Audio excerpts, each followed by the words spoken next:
الفاتحة. بسم الله الرحمن الرحيم.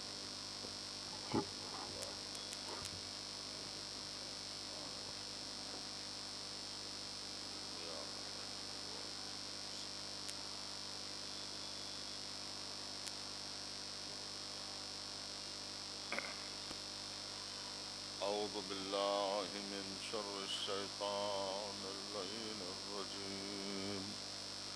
بسم الله الرحمن الرحيم.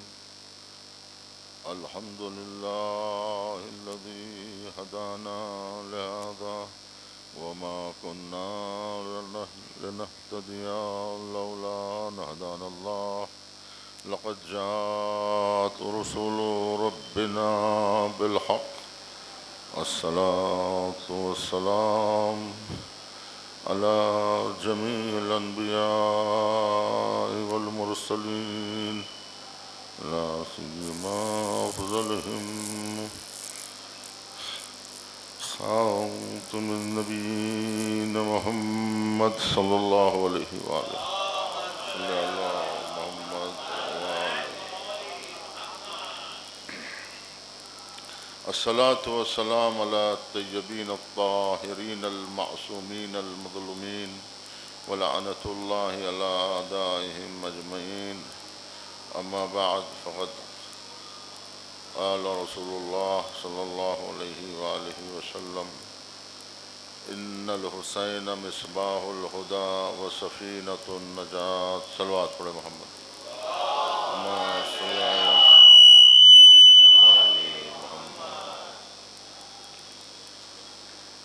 میں پیشخانی کے طور پر تھوڑے چند جملے آپ کی نظر کر رہا ہوں.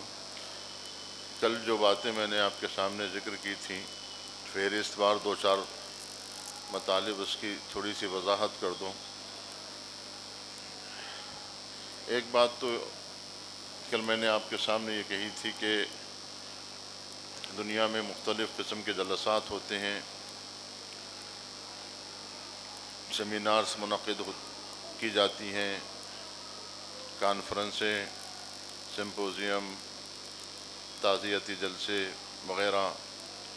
لیکن جو بات مجلس عزائے حسین علیہ السلام میں ہے، جو تقدس اس کو حاصل ہے، وہ دنیا کی کسی میٹنگ، کسی نشست یا کسی بھی کانفرنس کو حاصل نہیں. اس لیے کہ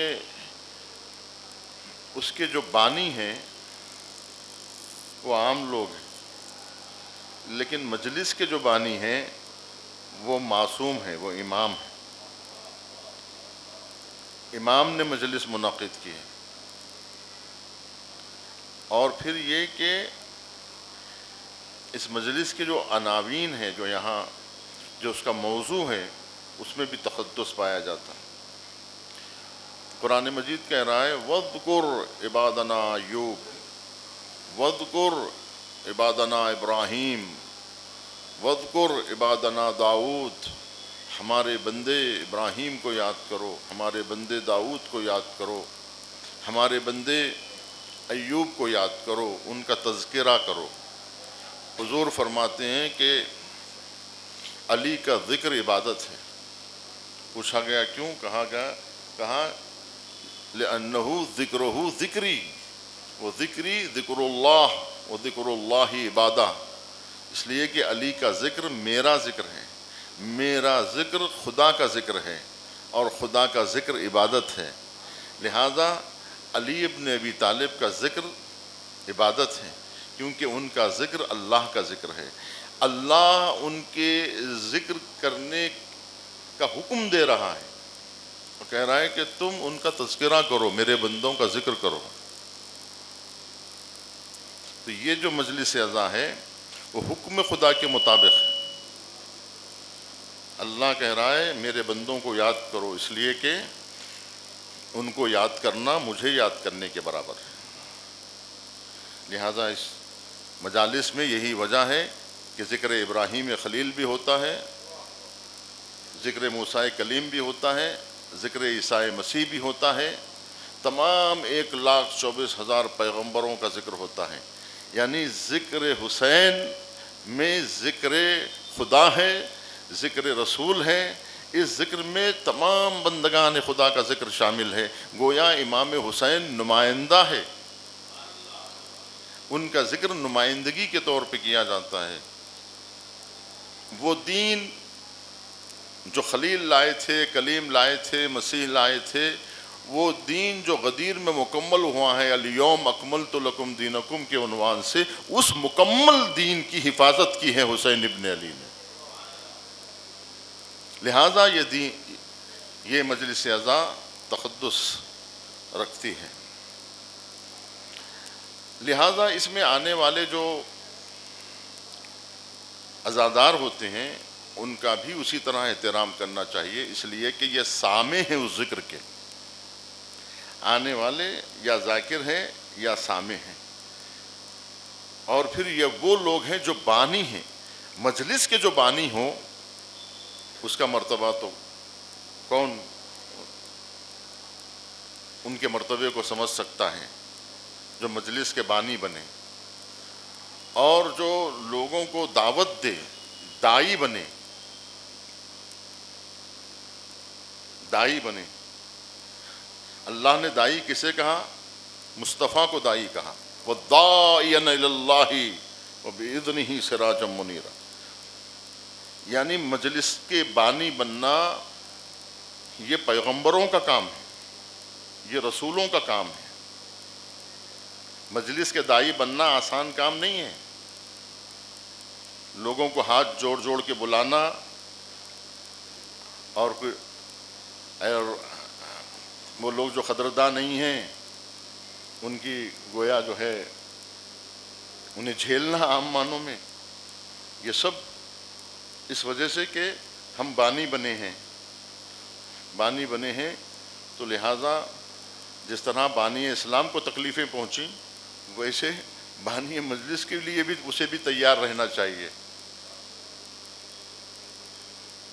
تو یہ بہت بڑی بات ہے کہ کسی کو یہ شرف ملے بانی مجلس بننے کا۔ بہت اچھا لگتا ہے کہ جب امیر لوگ اور بڑے لوگ، جس طرح سے مسیح نے ایک سنت چھوڑی ہے اور اس سنت کو حضور بھی لے کے آگے بڑھے، اور وہ کہ غریبوں کے ہاتھ دھلانا، غریبوں کی خدمت کرنا۔ مسیح اپنے حواریین کا پیر دھلایا کرتے تھے۔ مسیح کم ترین اور کم پیشہ افراد کی قدردانی کیا کرتے تھے۔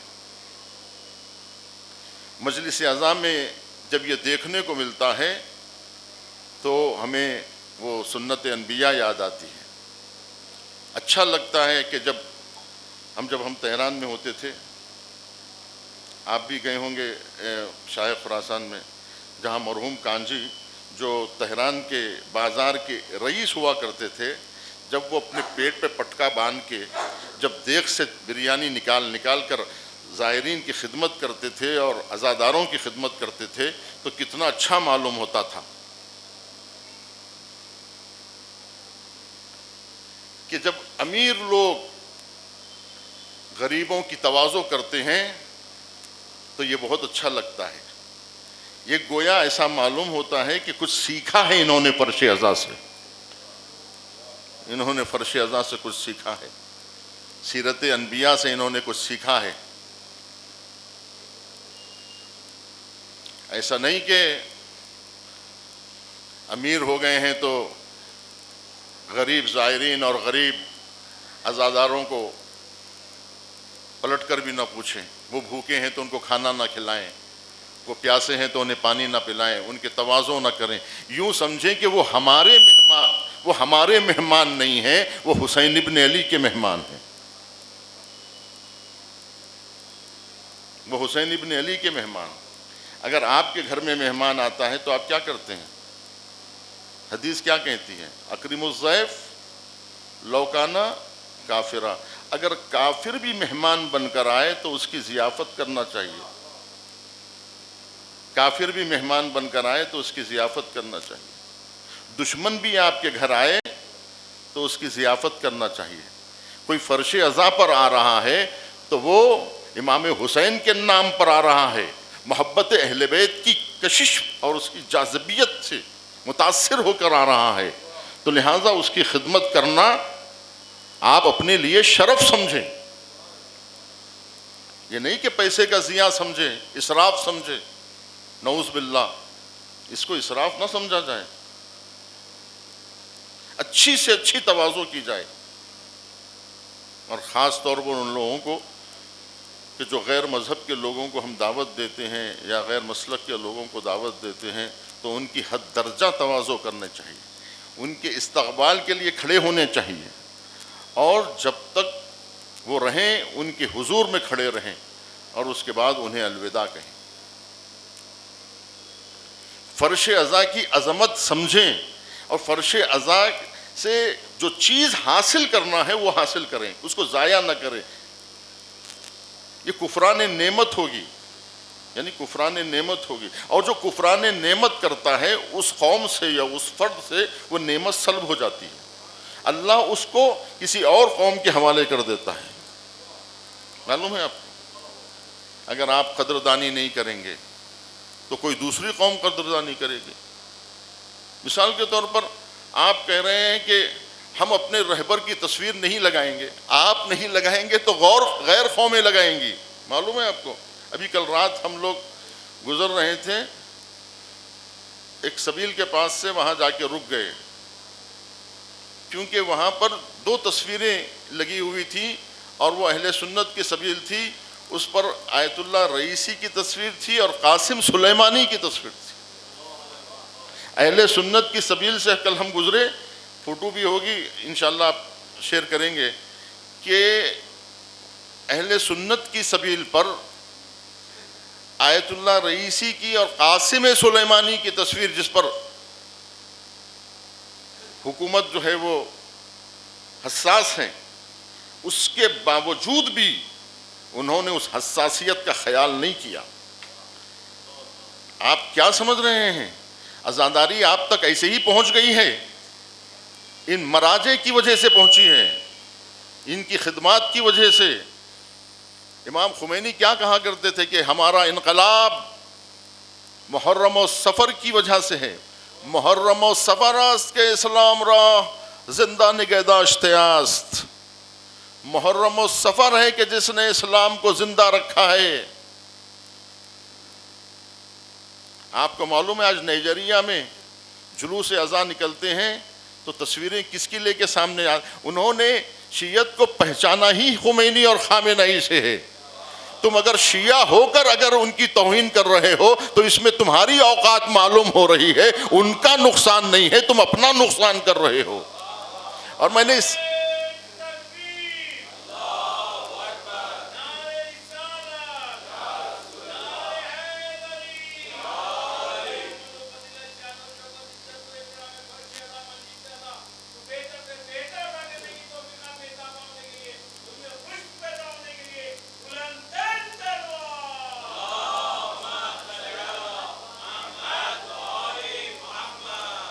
کتنی چھچوری بات ہے کہ گلی کوچے کے سیاست مداروں کی تصویروں سے کا تو آپ احترام کرتے ہیں، لیکن جو مراجع جنہوں دین کے خدمت گزار ہیں، جو فرش عزا کے خدمت گزار ہے، جو مجلس کے خدمت گزار ہیں، جنہوں نے مجلسیں میں شرکت نہیں کی ہے بلکہ مجلسوں کی دعوت دی ہے، جنہوں نے فرش عزا بچھائی ہے، خطیبوں کو منبر عطا کیا ہے، نوحہ خانوں کو نوحہ خانی کا شرف بخشا ہے، مرثیہ خانوں کو کتنے مرثیہ خان پیدا کر دیے انٹرنیشنل پیمانے پر۔ ایسے تھے پہلے شاہ کے زمانے میں کتنے تھے نوحہ خان، کتنے خطیب تھے، کتنے مبلغین تھے جو دنیا میں اعزام کیے جاتے تھے شاہ کے توسط سے۔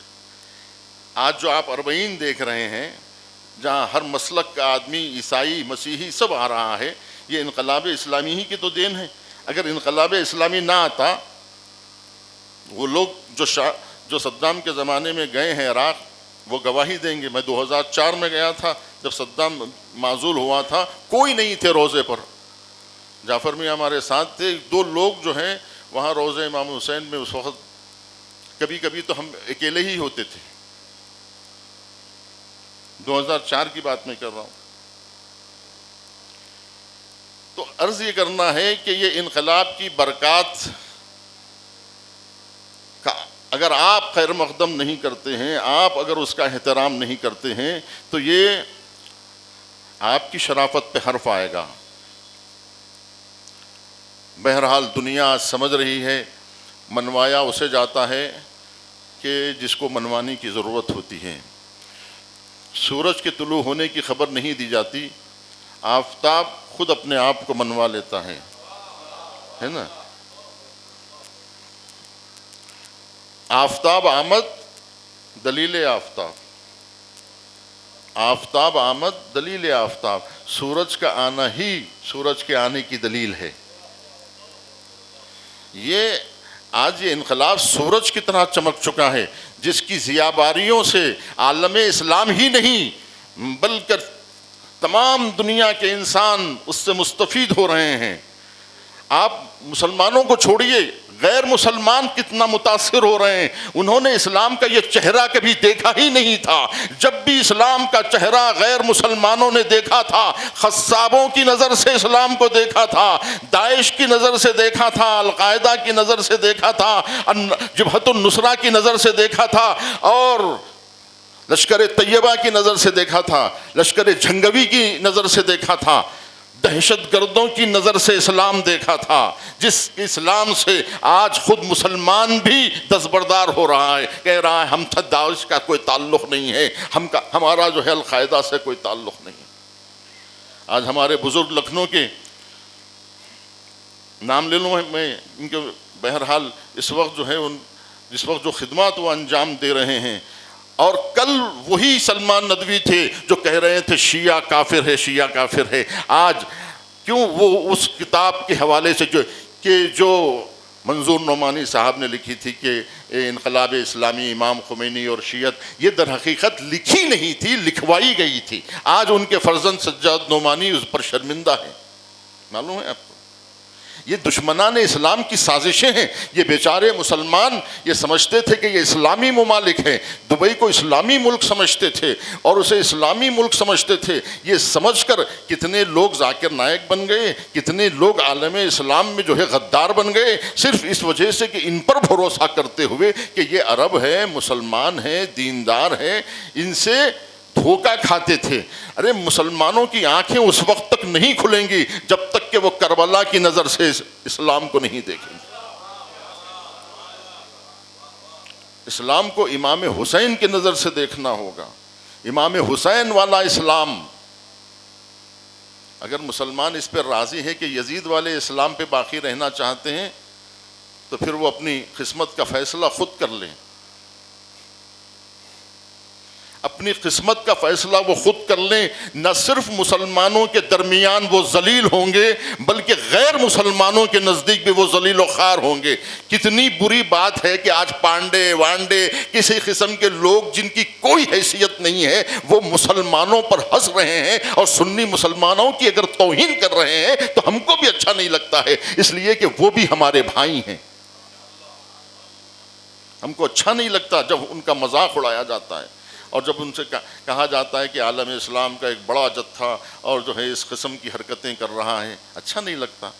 تو کیا اچھا لگتا ہے مسلمانوں کی کوئی توہین کرے؟ اچھا لگتا ہے آپ کو؟ آپ دیکھیے کتنے یوٹیوبرز وغیرہ آپ دیکھیں گے غیر مسلمان ہیں, وہ یزیدی اسلام کی توہین کرتے ہیں, اور کرنا بھی چاہیے کہ یزیدی اسلام کسی لائق ہے. امام حسین کو قتل کرنا اچھی بات ہے, داعشیوں نے کیا وہ اچھی بات ہے, القاعدہ جو کیا ہے وہ اچھی بات ہے, پارا چنار میں جو ہوا وہ اچھی بات ہے, اور آئے دن جس طرح سے جو ہے پڑوسی ملک میں جس طرح سے جو ہے بلاسٹ ہو رہے ہیں وہ اچھی بات ہے, جو خون بہایا جا رہا ہے وہ اچھی بات ہے, بے گناہوں کا خون بہانا اچھی بات ہے. یہی بات کو ہمارے سلمان ندوی للکار رہے ہیں, خود اپنے ہی بھائیوں کو للکار رہے ہیں, اے غدارو, اے مولویو, اے مکارو, تم کیا کر رہے ہو؟ تم کس طرح سے اسلام کو بدنام کر رہے ہو؟ کہ کب تک مسلمانوں کو مسلمانوں سے تم لڑاتے رہو گے؟ کب تک تم مسلمانوں کا خون بہاتے رہو گے؟ صفین میں خون بہا کافی نہیں ہے؟ خلیفہ سوم کا پرچم اٹھا کے امیر المومنین پر الزامات لگائے، علی ابن ابی طالب پر الزام لگائے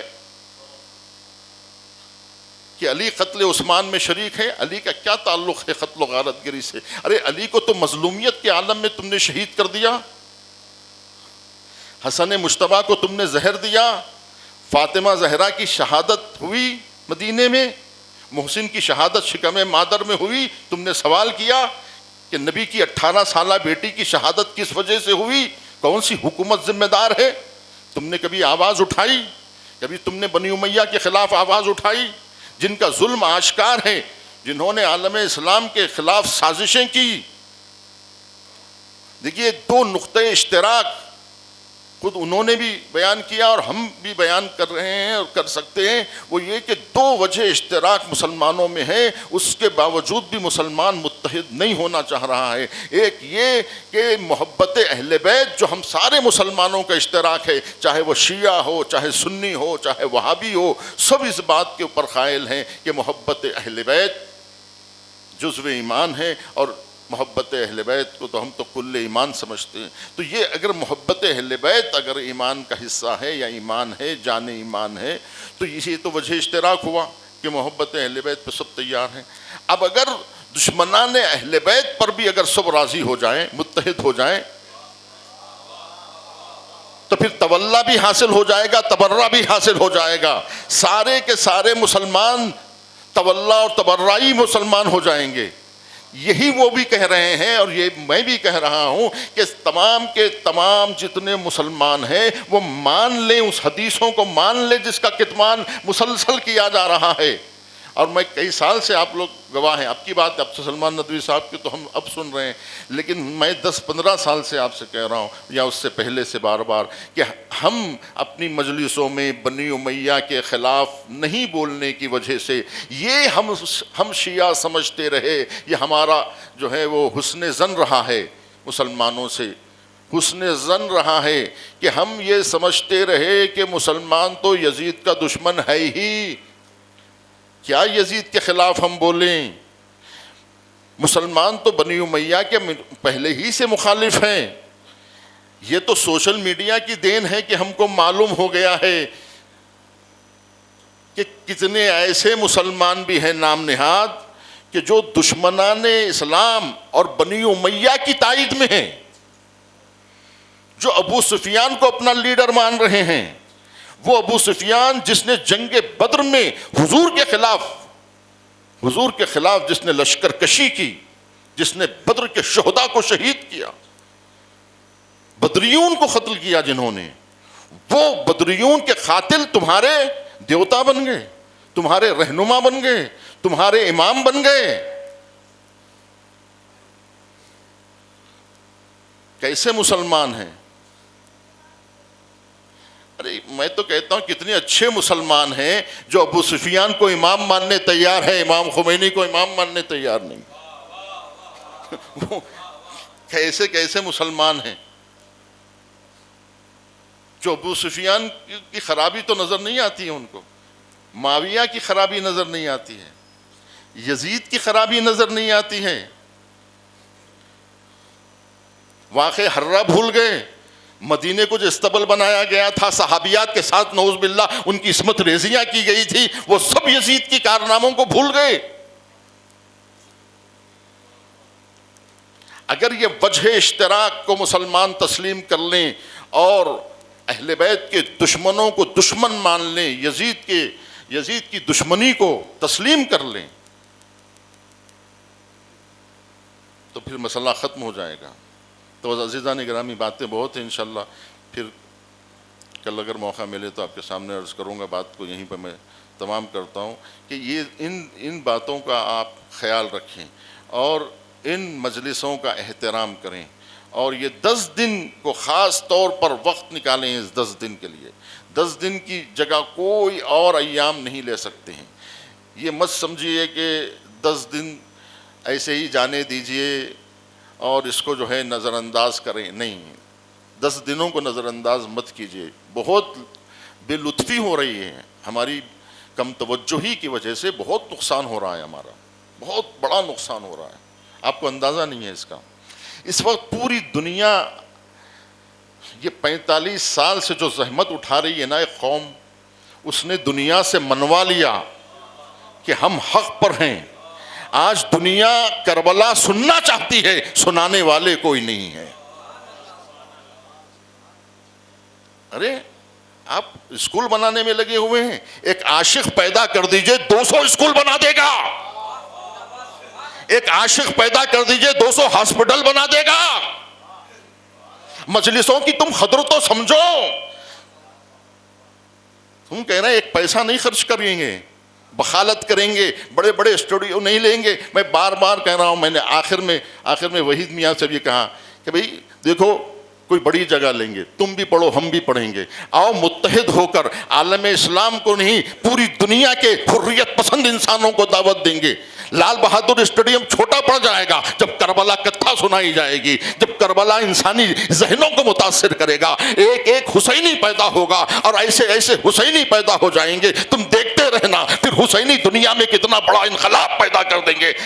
آج ایران میں انقلاب سے پہلے آپ بتائیے کہاں تھے تجار، کہاں تھے وہ مخیرین. آج آپ کو معلوم ہے، میں جانتا ہوں ایسے ایسے مخیرین. ایک آپ ریڈیو ٹیلی ویژن اٹھا کے ایران کا پڑھیے، ایک مخیر 200 اسکول بنا دیا.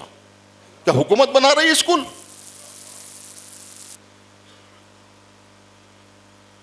اسکول کون بنا رہا ہے؟ مخیر بنا رہا ہے. ایک ایک مخیر 200 اسکول بنا رہا ہے. آیت اللہ گلپائگانی نے ہاسپٹل بنایا، بیمارستان گلپائگانی، اور اس طرح سے تمام مراجع نے. آج جو کہہ رہے ہیں کہ یہ تصویریں کیوں لگا رہے ہو، انہوں نے کیا کیا، آزاداری کے لیے کیا کیا. تم اربعین گئے نہیں نا، تمہیں پتہ نہیں چلے گا. اگر تم اربعین کو جاتے تو تمہیں معلوم ہوتا ایک ایک مرجع 2-2 ہزار 5-5 ہزار موقف چلا رہا ہے. میں نے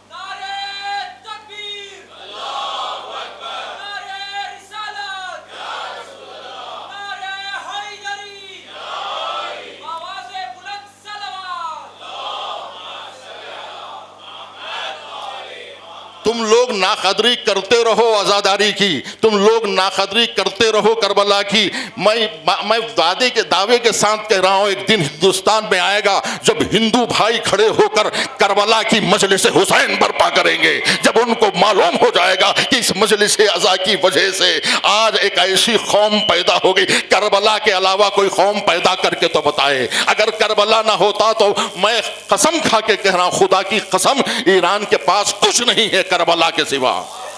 لیکن زندہ کربلا ہے، مردہ کربلا نہیں ہے، زندہ کربلا ہے. کربلا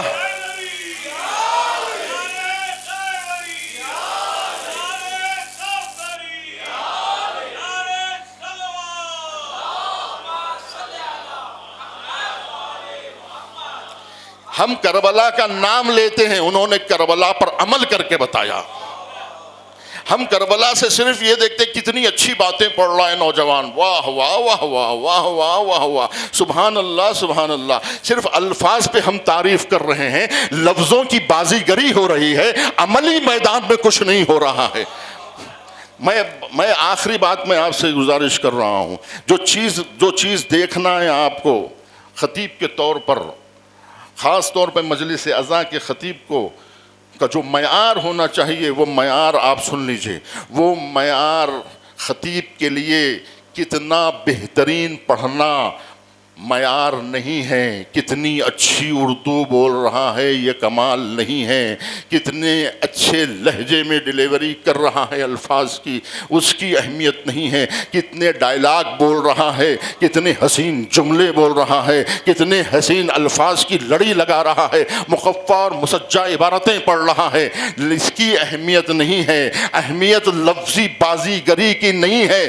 مجلس عزا میں جو خطیب ہونا چاہیے اس کی ایک کوالٹی ضروری ہے، وہ ہے صداقت، وہ ہے سچائی، وہ ہے مستند۔ آپ جو پڑھ رہے ہیں وہ مستند پڑھ رہے ہوں، اس کی اہمیت ہے۔ یہی وجہ ہے کہ روایت بہت لوگ بیان کرتے ہیں، مستند روایتیں بیان کریں، اور روایت بیان کرنے کا طریقہ ہی یہی ہے، آداب یہی ہے کہ لاوارث حدیث منبر سے نہ پڑھی جائے، وہ حدیث پڑھی جائے جس کا سلسلہ روات موجود ہو، اور سلسلے روات میں کوئی ناسبی نہ ہو، کوئی خارجی نہ ہو، ویسی حدیث پیش کی جائے۔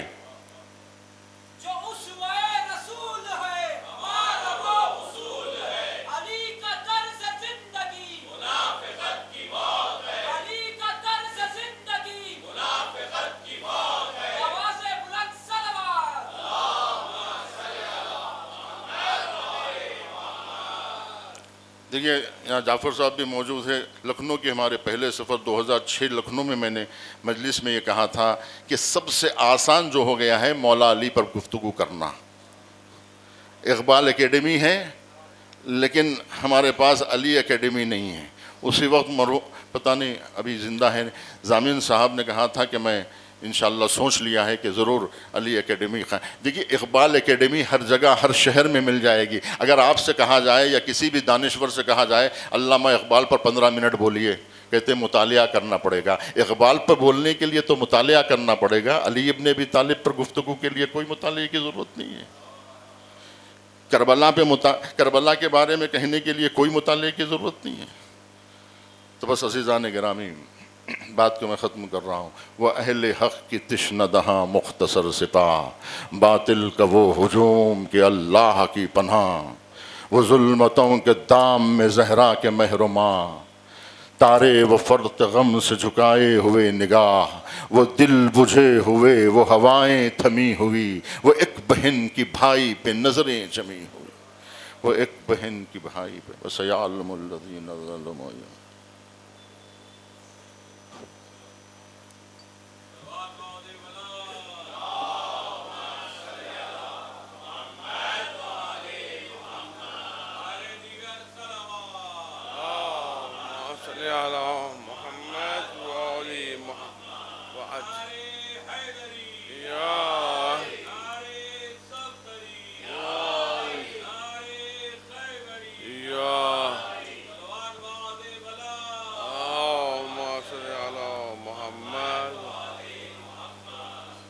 فاتحہ۔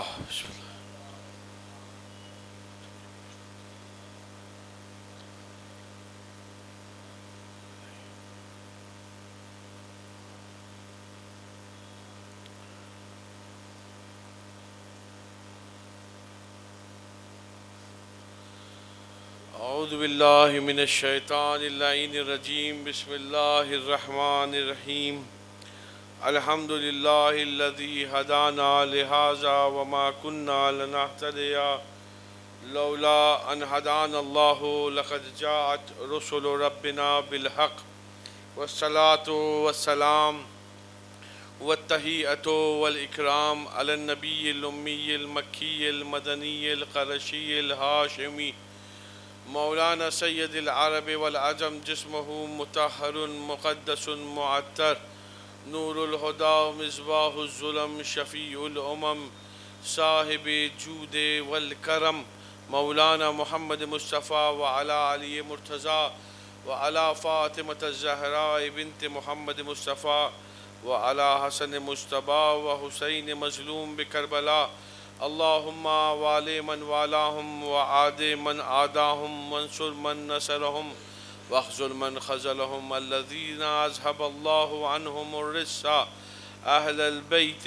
ویطہرہم تطہیرا۔ صلی علی محمد وآلہ الطیبین الطاہرین المعصومین المنتجبین المنتخبین ولعنت اللہ علی اعدائہم وغاصب حقوقہم ومنکر فضائلہم ومصائبہم من لیلنا الى قیام یوم الدین آمین یا رب العالمین.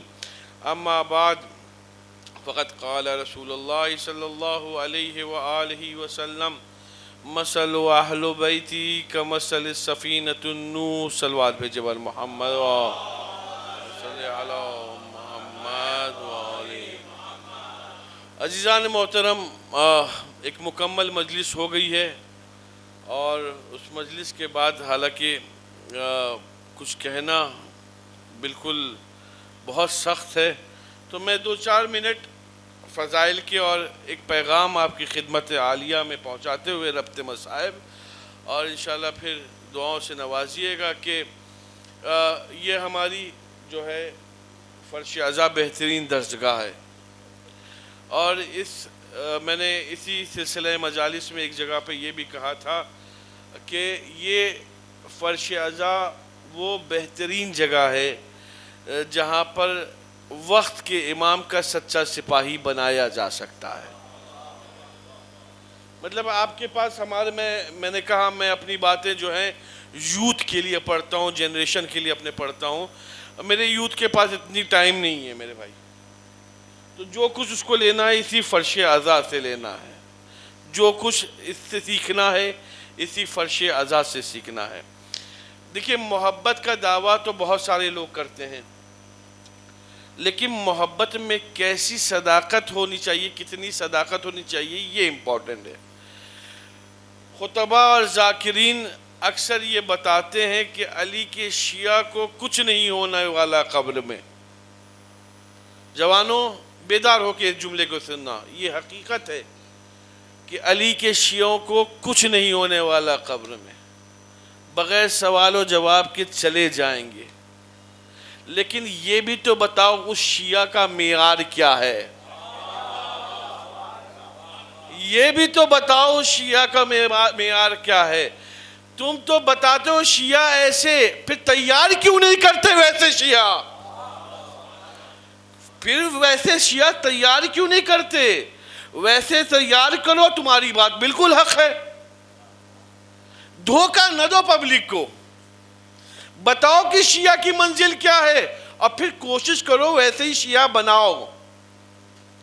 دیکھیں، محبت کا دعویٰ قبلہ نے بھی اشارہ کیا، محبت کا دعویٰ سب کرتے ہیں، پوری دنیا کرتی ہے، لیکن محبت اسی وقت قبول ہوگی جب اس کے دشمن سے آپ دشمنی بھی کریں. ایسے کیسے ہے بھائی کہ آپ اپنے بیٹے کو چاہتے ہیں اور اپنے بیٹے کے دشمن کو بھی چاہتے ہیں؟ کوئی لاجک تو نہیں بن رہی ہے نا بھائی، کوئی منطق تو نہیں نہ بن رہی ہے. دیکھیے، کربلا، امام حسین اور یزید، توجہ چاہتا ہوں، امام حسین اور یزید، یہی ایک پوائنٹ ہے جہاں سارے مسلمان ایک ہیں، سارے مسلمان ایک ہیں، پوری دنیا کے مسلمان، کچھ کو چھوڑ کے جو یزید کی اولاد ہیں. بھائی، ہر آدمی یزید سے کیوں نفرت کرتا ہے؟ کسی بھی مسلمان کو کھڑے ہو کے پوچھ لیجئے، آپ یزید سے محبت کرتے ہیں؟ تو بولے گا، ارے مولانا کیسی بات کر رہے ہیں، استغفر اللہ، وہ لعنتی جس نے حسین رضی اللہ تعالیٰ عنہ کو شہید کیا، اس سے ہم کیسے محبت کر سکتے ہیں؟ بھائی توجہ چاہتا ہوں آپ حضرات کی، اس پوائنٹ پہ ساری دنیا کے مسلمان اگر حسین سے محبت کرتے ہیں تو ان کے قاتل سے نفرت بھی کرتے ہیں. اب عزیزو، مولا فرماتے ہیں کہ ابوہما خیر منہما، تو محبت کا تقاضا یہ ہے کہ صرف علی سے، حسین سے محبت اور ان کے دشمن سے دشمنی نہیں ہونی چاہیے، ان کے بھائی سے بھی ویسے ہی محبت ہونی چاہیے اور ان کے دشمن سے ویسے ہی دشمنی ہونی چاہیے. پھر ابوہما خیر منہما، پھر علی کے مقابل میں جو آئے گا اس سے بھی ویسی نفرت کیجئے. اور اس کے بعد رسول. آپ ادھر دیکھ لیجئے, ادھر کی 3 جنریشن دیکھ لیجئے رحمت اللہ ہے, ادھر کی 3 جنریشن دیکھ لیجئے لعنت اللہ ہے. صلوات بھیجے بر محمد و آل محمد پہ. تو محبت اسی وقت قبول ہوگی, اسی وقت قبول ہوگی جب ویسے ہی اچھا کردار بھی ویسے ہی ہونا چاہیے. کردار کے بغیر تو کچھ عمل نہیں, کچھ قبول نہیں میرے بھائی. بات میں نے واضح کر دوں اور تمام ہو جائے مجلس. بغیر کردار کے کوئی عمل قبول نہیں ہے. آپ چلاتے رہیے, آپ چلاتے رہیے. میں آپ کو بتاؤں کیسے آپ کو شیعہ ہونا ہے. کچھ لوگ جہاد کے میدان سے بھاگ گئے تھے. یہ منبر رسول حق بیانی کی جگہ ہے. یہاں سے حق کا پیغام نہیں پہنچے گا تو پھر کہیں سے نہیں پہنچ سکتا ہے. 6 نمبر پہ ہے جہاد. تو انصاف کرنا کہ جو 6 نمبر سے بھاگے وہ لعنت کا مستحق, تو پھر جو پہلے نمبر سے نماز سے بھاگے, جو روزے سے بھاگے, جو حج سے بھاگے, جو خم سے بھاگے, جو زکوٰۃ سے بھاگے, ارے جب یہ سب عمل کر لو تب 6 پہ لعنت بھیجو. میں توجہ چاہتا ہوں, تب جا کے 6 پہ. ہمارے اندر وہ خامیاں ہیں اہم جو دیکھیے ہم اس وقت تک کسی چیز کی روک نہیں سکتے کسی چیز کو جب تک کہ اس چیز کی خوبی ہمارے اندر نہ ہو. اگر ہمارے اندر وہ خامی ہے کبھی ہم نہیں بولیں گے. اچھا پہلے کیا ہے؟ پہلے نماز ہے. دوسرے, میں فروع دین اور اصول دین بیٹھا کر کے سکھلانے نہیں آیا ہوں, ایک پیغام دینا چاہ رہا ہوں. پہلے نماز. دوسرے, اگر بات سمجھ میں آ جائے جوانوں تو دل سے دعا دینا. پہلے نماز, دوسرے روزہ, تیسرے حج, چوتھے, 5ویں, 6, 7ویں, 8ویں, 9ویں, 10ویں. میں توجہ چاہتا ہوں آپ حضرات کی. ایک شیعہ کو کیسا ہونا چاہیے؟ اس فروع دین کی طرح ہونا چاہیے. بات نہیں غور کیا آپ نے. اس شیعوں کو اس طرح ہونا چاہیے. پہلے نماز پڑھ لو, پھر روزہ رکھ لو, تیسرے حج کر لو, چوتھے جہاد کر لو, 5ویں خمس نکال لو, 6 ہے نا جہاد کر لو, 7ویں امر بالمعروف, 8ویں نہی عن المنکر کر لو, پھر 9ویں میں کہو مولا اب ہم اس لائق ہو گئے ہیں کہ تیری محبت کا اعلان کرتے ہیں. اور جب یہ ساری خوبیاں آ جائیں تو مولا آپ کے دشمنوں میں جو خرابی تھی وہ اب مجھ پہ نہیں ہے, اس لیے میں آپ کے دشمنوں پہ لعنت بھیجتا ہوں. صلوات بھیجے بر محمد و آل محمد. اس سے بہتر درود بھیجے بر محمد و آل. خدا کی قسم جوانوں اگر میری بات سن لو اور دعاؤں سے نوازنا. آل محمد تم کو اپنے جیسا بنانا چاہتے ہیں. تمہاری فکر کو اپنے فکر کے جیسا بنانا چاہتے ہیں. اگر لطف آ جائے دعاؤں سے نواز دیجیے گا. اپنے جیسا بنانا چاہتے ہیں. مولانا آپ کیا بول رہے ہیں؟ آل محمد جیسے ہو جائیں گے؟ قبلہ بیٹھے ہوئے ہیں, علماء بیٹھے ہوئے ہیں, طلاب بیٹھے ہوئے ہیں. اللہ چاہے تو اپنے جیسا بنا دے. حدیث قدسی کا جملہ ہے. میں توجہ چاہتا ہوں. یہ تو آل محمد. کیوں؟ جب آپ آل محمد کی بات سنیے گا تو آل محمد, آپ کی فکر پھر آل محمد جیسی ہو جائے گی. آپ کی فکر آل محمد جیسی ہو جائے گی. توجہ چاہتا ہوں. سلمان, بیداری کے ساتھ سن لینا, 2 سے 3 منٹ. سلمان فارس کے ہیں لیکن کردار اتنا بلند کہ فارس والا منیت کی منزل رکھتا ہے. فارس والا منیت کی منزل رکھتا ہے. نزدیک والے تو منافق ہیں قرآن کی نگاہ میں بہت سارے.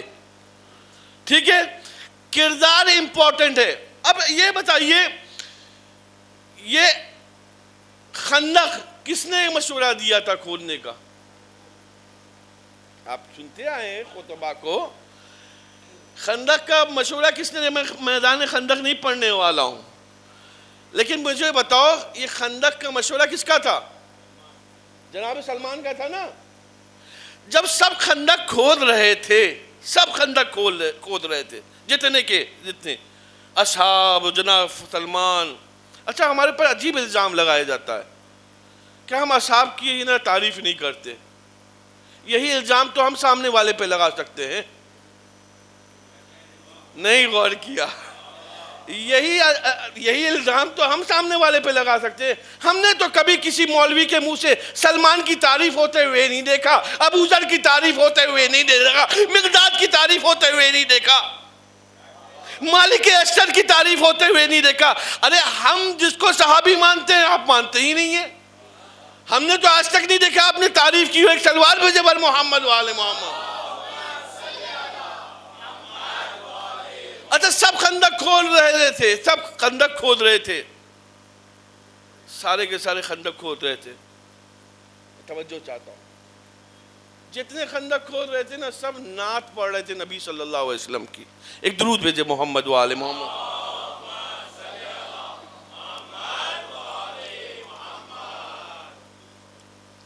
نعت پڑھ رہے تھے سب، اور نعت پڑھتے پڑھتے جناب سلمان کو جو کہا جائے کہ چھیڑ رہے تھے، ستا رہے تھے۔ کیوں؟ کیونکہ سلمان جو ہے نعت نہیں پڑھ پا رہے تھے۔ کس میں؟ زبان عربی میں۔ بھائی توجہ چاہتا ہوں، جناب سلمان نے کہا پروردگارہ میں تیرے نبی خاص کی ہے نا نعت نہیں پڑھ سکتا ہوں کیا؟ خدا نے اتنی فصیح و بلیغ عربی عطا کی کہ جناب سلمان نے نعت شروع کی۔ اب جب نعت پڑھنا شروع کیا تو سارے اصحاب نے کہا سلمان تو ہم میں سے ہے، سلمان تو ہم میں سے ہے، سلمان تو ہم میں سے ہے، سلمان تو ہم میں سے ہے۔ رسول نے کہا خاموش، السلمان منا اہل البیت۔ صلوات بھیجو نبی محمد و آل محمد صلی اللہ محمد۔ سلمان ہم یا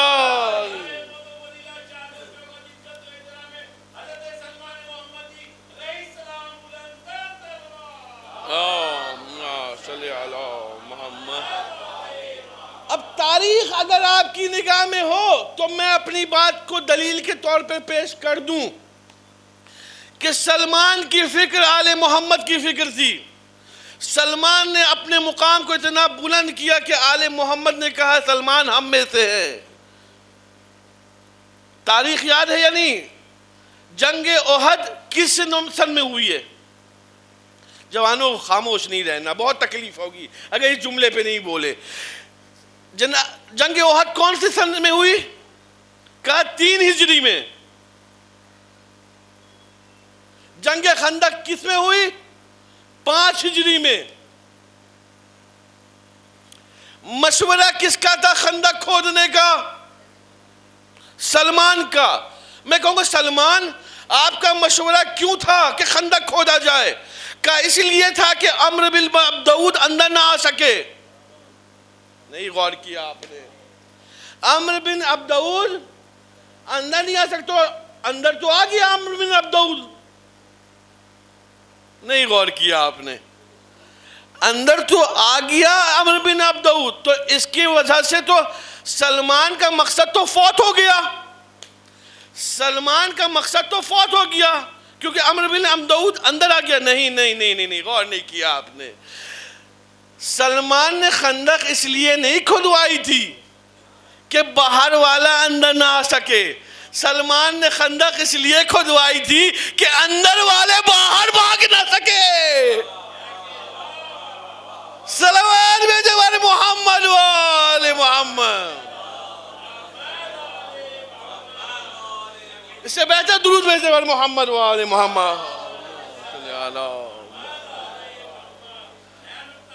اس سے بہتر درود بھیجو بر محمد و آل محمد۔ ہر چیز پہ اعتراض۔ اب احد کا نام لے لیا ہے، خندق کا نام لے لیا ہے، حالانکہ میں نے نہ احد پڑھا نہ خندق پڑھا، ایک اشارہ کیا میں نے، ٹھیک ہے؟ تو اب بات آئی تو ایک اشارے میں خیبر بھی سنا دیتا ہوں. سلوات بھیجے بر محمد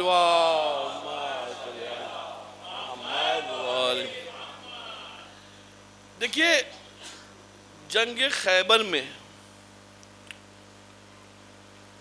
رات بھر لوگ پریشان تھے، رات بھر، کہ علم ہم کو رسول اللہ دے دے.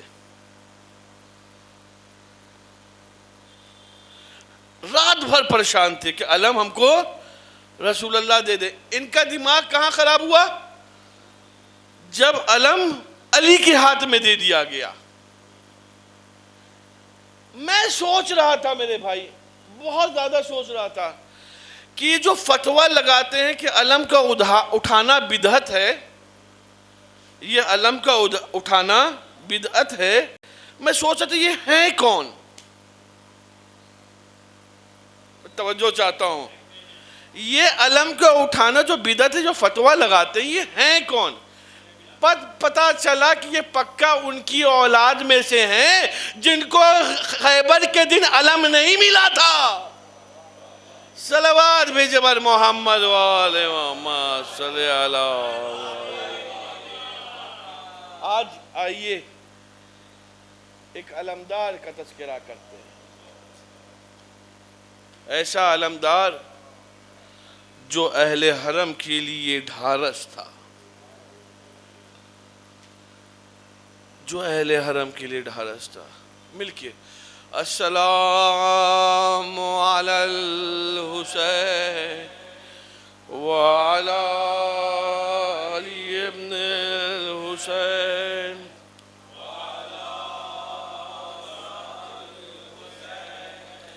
وعلی اصحاب الحسین. مل کے اللہم علی الحسین وعلی علی ابن الحسین وعلی اولاد الحسین وعلی اصحاب الحسین. مل کے السلام علی الحسین وعلی علی ابن الحسین وعلی اولاد الحسین وعلی اصحاب الحسین.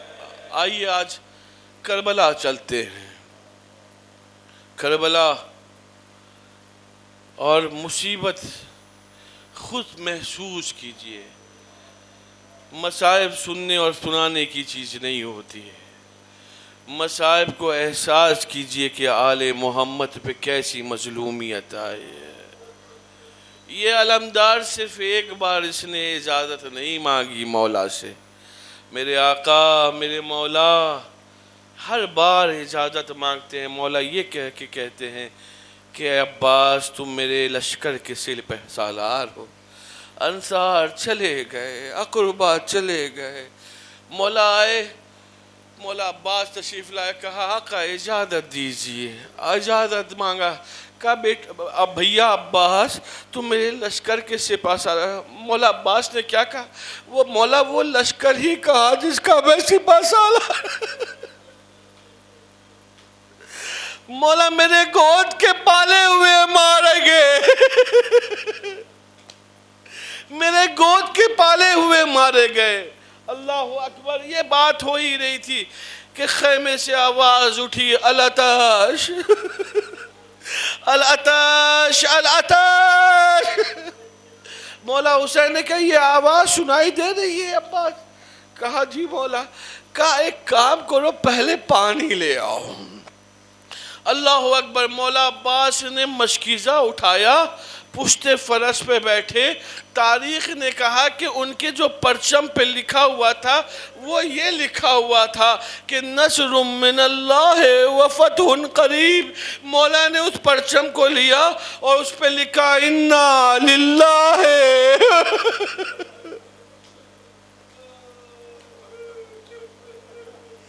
جزاکم اللہ جزاکم اللہ. مولا کوئی غم نہ دے سوائے غم امام حسین کے. آپ کی آنکھوں میں اشک جاری ہو گئے. کل شب عاشور ہے، پرسوں عاشور ہے، صرف 2 دن ہمارے درمیان میں. مولا عباس گئے، تاریخ نے بتایا کہ میں اختصار سے کام لیتے ہوئے، مولا عباس گئے اور جانے کے بعد مشق کو بھرا ہے مولا نے. اب بھرنے کے بعد روایت ملتی ہے کہ اپنے چلو میں مولا عباس نے پانی اٹھایا اور پھینک دیا. معلوم ہے میں اپنے الفاظ کا ذمہ دار ہوں، میں مصائب جو سنانے جا رہا ہوں. اٹھایا اور پھینک دیا. معلوم ہے شاید عباس کو بابا کی وصیت یاد آ گئی ہوگی، اپنے بابا کی وصیت یاد آ گئی ہوگی جو 21 رمضان کو مولا علی نے کی. معلوم ہے کیسے وصیت کی تھی؟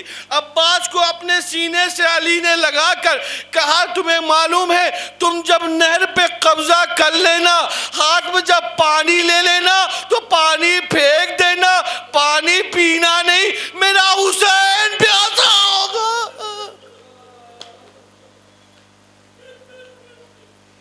جزاکم اللہ.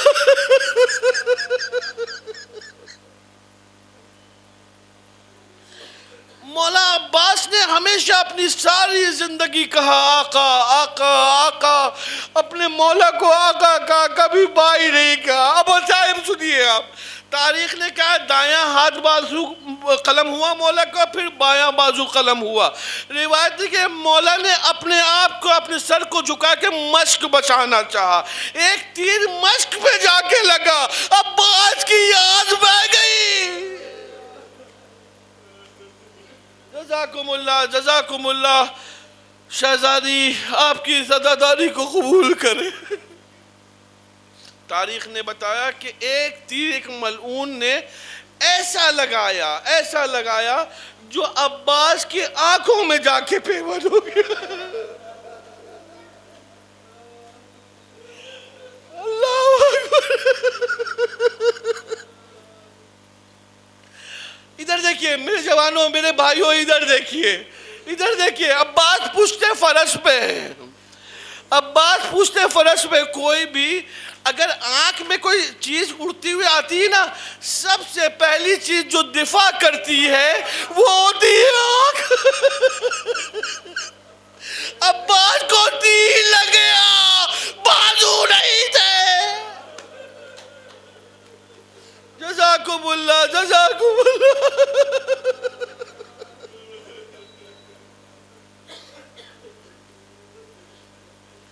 میں 2 منٹ اور مصائب پڑھوں گا.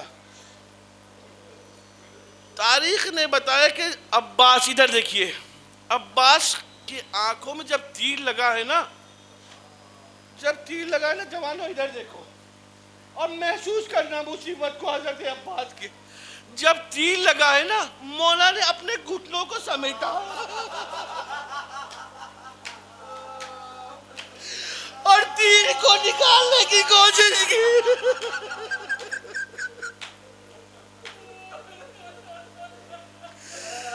تیر کو نکالنے کی کوشش کی. ایک ملعون آگے بڑھتا ہے، عباس کے سر پہ گرد مار دیتا ہے.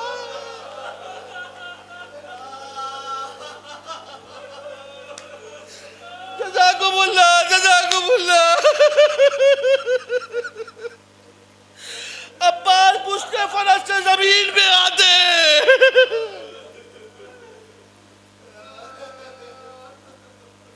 میں نے مصائب تمام کیے، پورے مصائب پڑھنے کی طاقت نہیں ہے.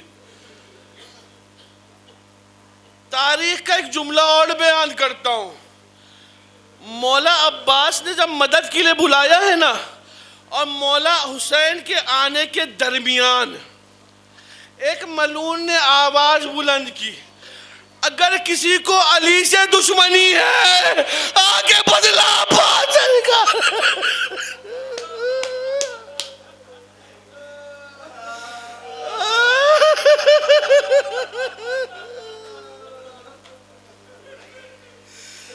جزاکم اللہ.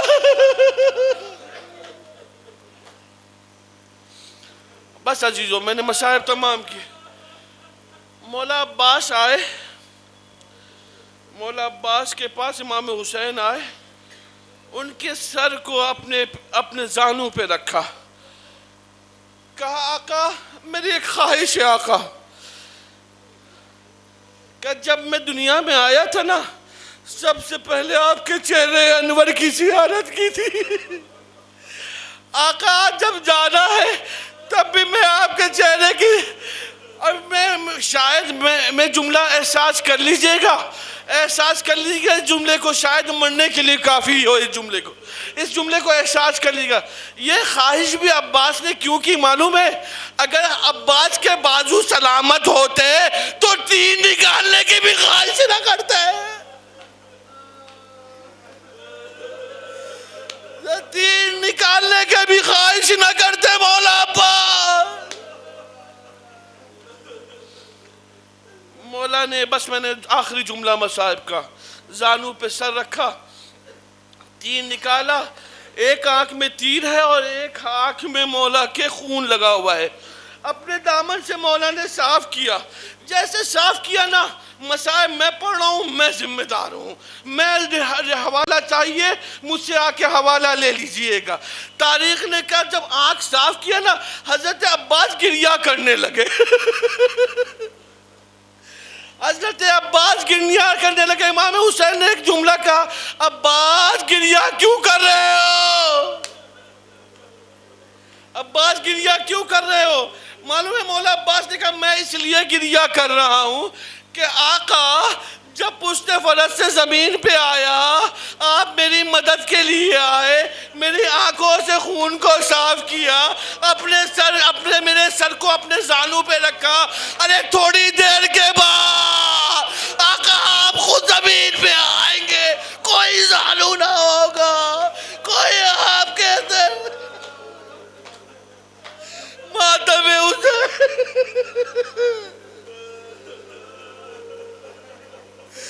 ماتم حسین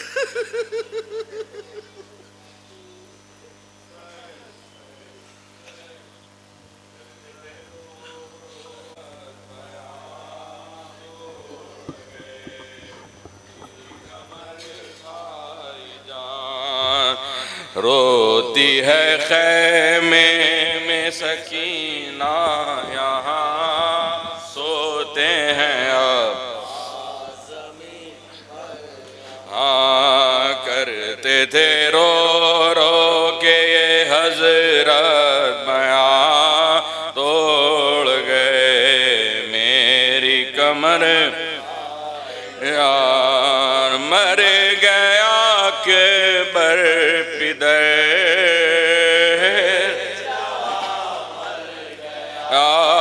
لٹ گیا بے کس کا گھر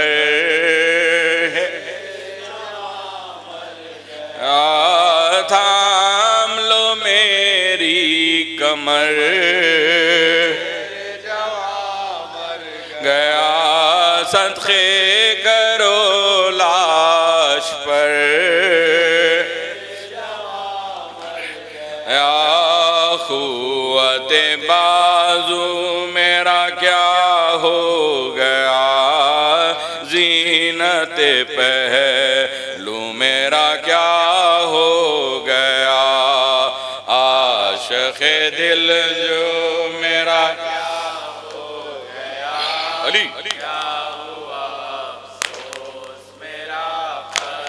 جارے ہم کو سنبھالے گا کون اے بھائی پکارے گا کون علی لاش اٹھائے گا کون یا خبر بنائے گا کون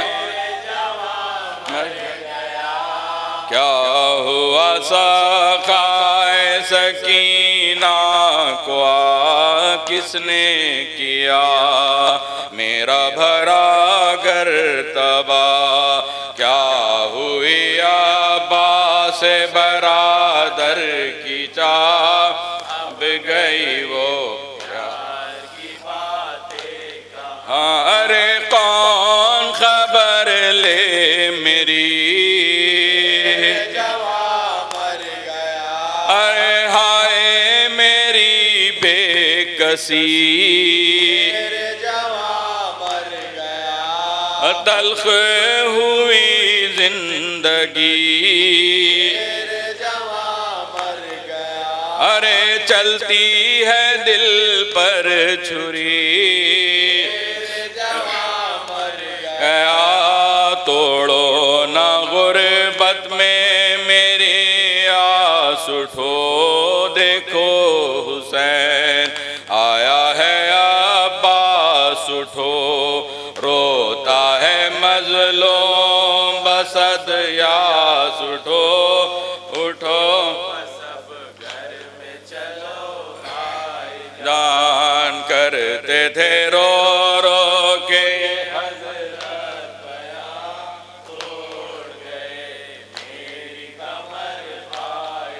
اے اہل حرم میرو علمدار نیامت علمدار نیامت اے اہل حرم میرو علمدار نیامت علمدار نیامت سخائے حسین سید و سالار نیامت علمدار نیامت اے اہل حرم میرو علمدار نیامت علمدار نیامت سخائے حسین سید و سالار نیامت علمدار نیامت اے اہل علی ماتم ماتم نیامت علمدار نیامت اے اہل حرم میرو علمدار نیامت علمدار نیامت اے اہل حرم میرو علمدار نیامت علمدار نیامت سقائے حسین سید و سالار نیامت علمدار نیامت اہل حرم میرو علمدار نیامت علمدار نیامت علی عباس علی شہ کے علمدار سدھارو عباس علی علمدار سدھارو عباس علی شہ کے علمدار سدھارو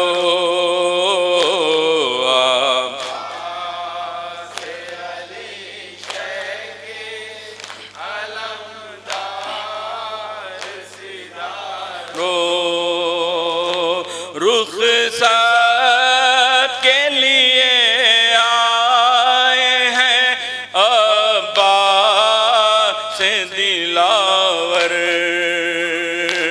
بے چین ہے صدمے سے دل زینب مضطر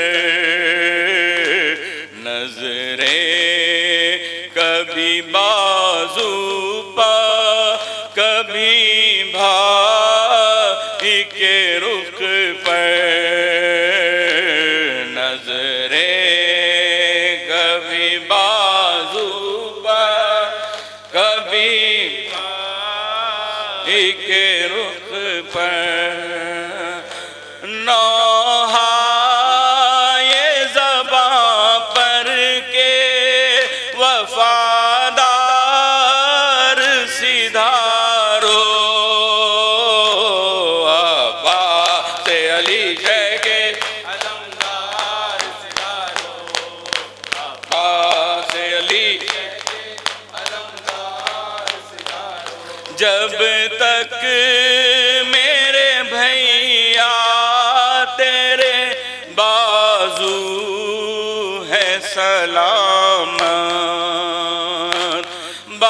بازو میرے باندھے یہ کسی میں نہیں ہمت، مرنے کی رضا لے کے جو تم ہوتے ہو رخصت، مرنے کی رضا لے کے جو تم ہوتے ہو رخصت، زندہ ہے ہمارے لیے تیار سدھارو،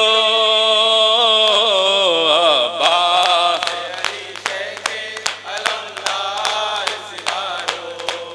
عباس علی معلوم ہوا مجھ کو ہوئی ختم لڑائی، لاکھوں کے مقابل ہوا تنہا میرا بھائی، ہو جائے گی بھیا کے سر و تن میں جدائی، ہو جائے گی بھیا کے سر و تن میں جدائی، اب کون ہے بے کس کا مددگار سدھارو،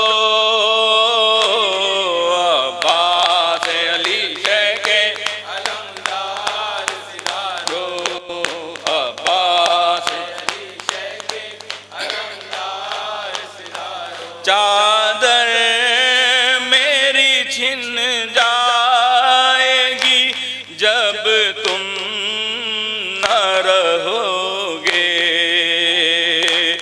اور شمر سکینہ کو لگائے گا تماچے، بیمار پبر سیں گے ستمگاروں کے درے، بیماروں پہ برسیں گے ستمگاروں کے درے، ڈھائیں گے بہت ظلم جفاکار سدھارو، عباس علی علمدار سدھارو، عباس علی علمدار سدھارو، آنکھیں میری غربت کا سما دیکھ رہی ہیں، اٹھتا ہوا خیموں سے دعا دیکھ رہی ہیں، بازو پرسن کے بھی نشان دیکھ رہی ہیں، بازو پرسن کے بھی نشان دیکھ رہی ہیں، بازو پرسن کے بھی نشان دیکھ رہی ہیں، بازو پرسن کے بھی نشان دیکھ رہی ہیں، آنے کو ہے خیموں میں ستمگار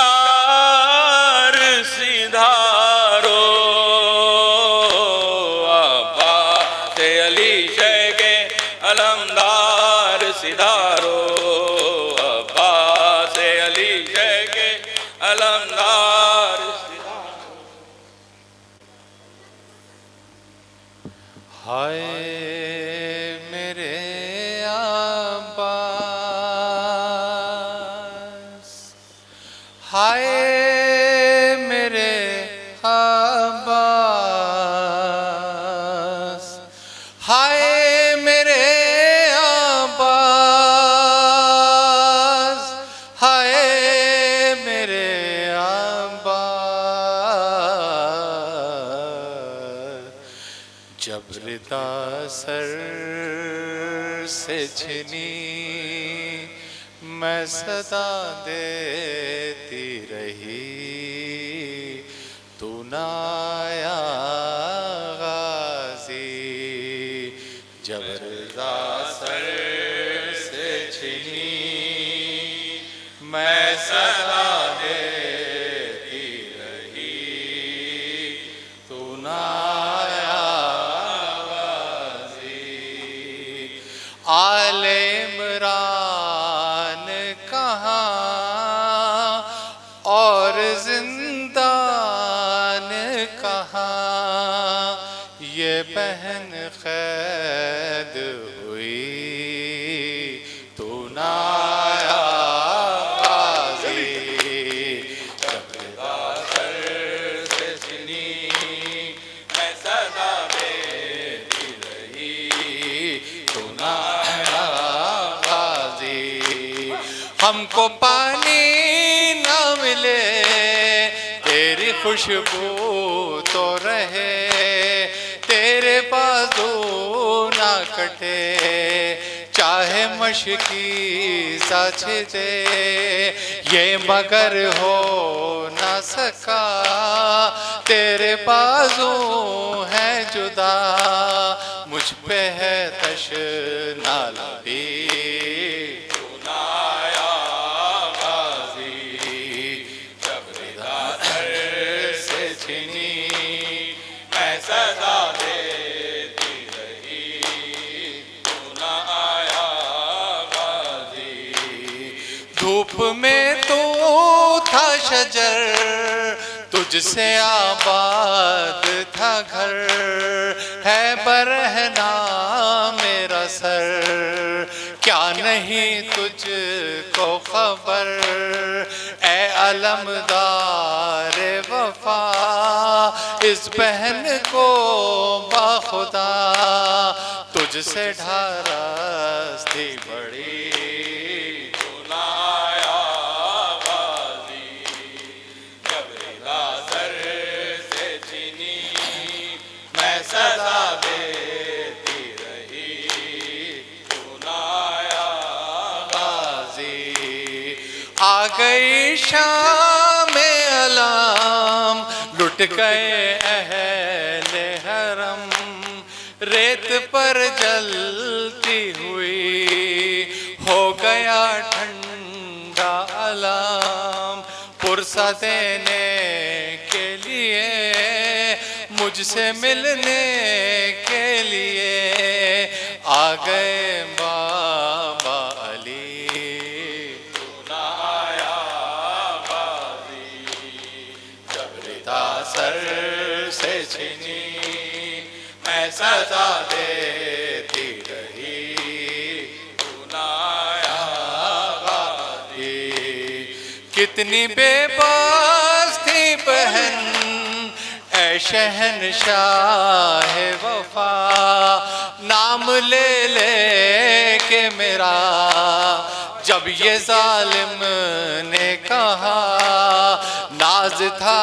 جس پہ تجھے اب بلاؤ نہ اسے، اور میں روتی رہی، تو نہ آیا غازی، جب ردا سر سے چھنی میں صدا دیتی رہی، تو نہ آیا غازی، رویا ریحان غلام کر کے یہ بات رقام، خون میں ڈوب گیا میرے غازی کا علام، زخمی زینب کا ذکر خفشا شاہ کا سر آئے خیموں میں شفیع تو نہ آیا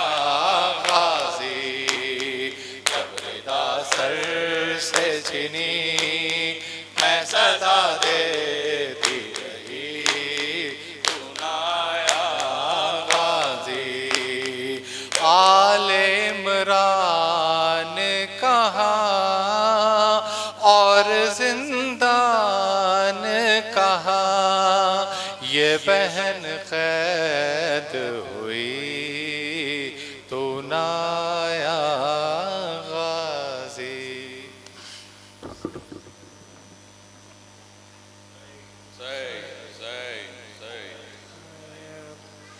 تھا یہ عباس کا نوحہ جب میرے ہاتھ کٹے، تھا یہ عباس کا نوحہ جب میرے ہاتھ کٹے، تھا یہ عباس کا نوحہ میرے ہاتھ کٹے، جس گھڑی ہاتھ قلم ہو گئے میرے آقا، میں نے مشکی سے دانتوں سے سنبھالا مولا، مشق کو تیر نے چھیدا، مشق کو مشق کو تیر نے چھیدا، جب میرے ہاتھ کٹے، تھا یہ عباس کا نوحہ جب میرے ہاتھ کٹے، تھا یہ عباس کا نوحہ جب میرے ہاتھ کٹے. ظلم جو مجھ پہ ہوئے ہیں وہ سناؤں کیسے، ایک شقی گرز ستم مار کے سر پر میرے، مجھ کو گھوڑے سے گرایا، مجھ کو گھوڑے سے گرایا، مجھ کو گھوڑے سے گرایا، جب میرے ہاتھ کٹے، تھا یہ عباس کا نوحہ جب میرے ہاتھ کٹے، تھا یہ عباس